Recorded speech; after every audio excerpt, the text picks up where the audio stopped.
Good morning, good afternoon, good evening. My name is Ali Bazarbachi. I work at the American University of Beirut in Lebanon. And today I will be talking about the frequency and impact of pre-transplant somatic co-occurring mutations on clinical outcome of AML patient receiving allogenic transplant. So this work is a study on behalf of the EBMT Acute Leukemia Working Party. So as you know, AML is a very heterogeneous hematological malignancies, including numerous genetically defined subsets.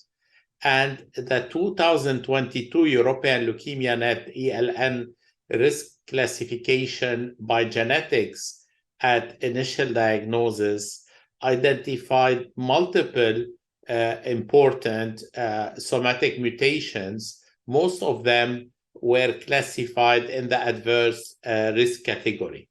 So this genomic classification of AML with identification of mutations in transcription factors, epigenetic modifiers, spliceosome, cohesion complex, and signaling pathways has led to a more accurate risk stratification model.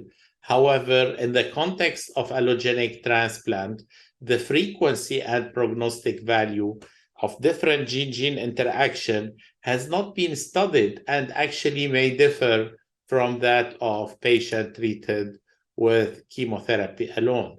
So to address this question, we realized a retrospective registry-based multi-center analysis from the EBMT with the approval of EBMT Acute Leukemia Working Party.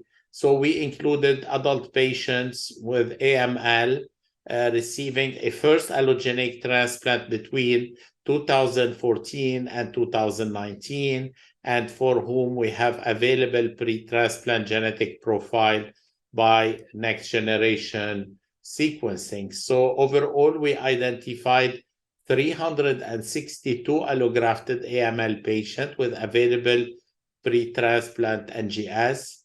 85% had de novo AML, 15% secondary AML. Median patient age was 56 years. And actually, when looking to the frequency of the somatic mutation, the results were not similar, were similar but not identical to the frequency of somatic mutation in AML at diagnosis. For instance, the most frequent mutation was DNMT3A, encountered in 33% of patients, followed by FLT3, NPM1, TET2, RUNX1, BCOR, all above 20%. Then NRAS, WT1, ASXL1, IDH2, STAG2, SRSF2, IDH1, TP53, KRAS, and CEBP alpha, all above 10%. So this was the frequency of these somatic mutations. So we realized a multiple correspondence analysis on 179 patients on whom we had simultaneous testing of the most frequent mutations. And we had actually two independent groups of co-occurring mutation identified.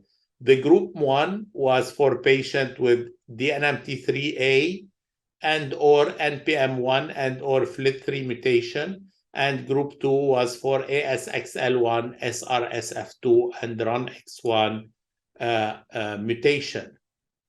So then we looked to the effect of these mutations either alone or in combination on outcome, post-transplant outcome.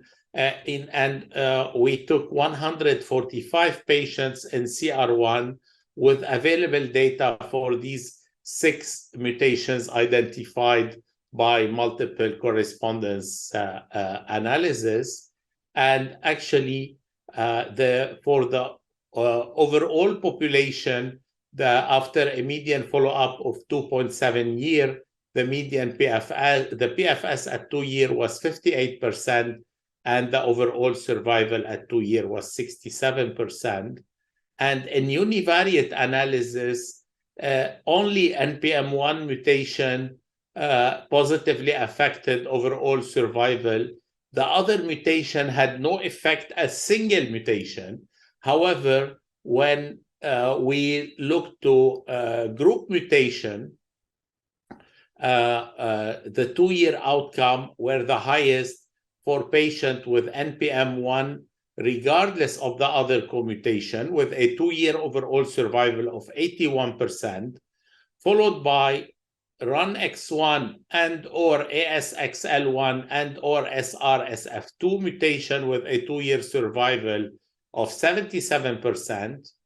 And the worst outcome was for patients with the 6 mutations unmutated with a 2-year survival of 57%.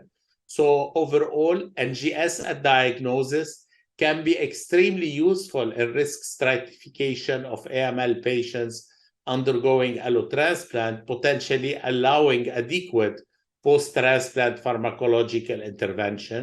And 2 independent groups of co-occurring mutation were identified: the group 1, DNMT3A, NPM1, and FLT3, and group 2, ASXL1, SRSF2, and RUNX1.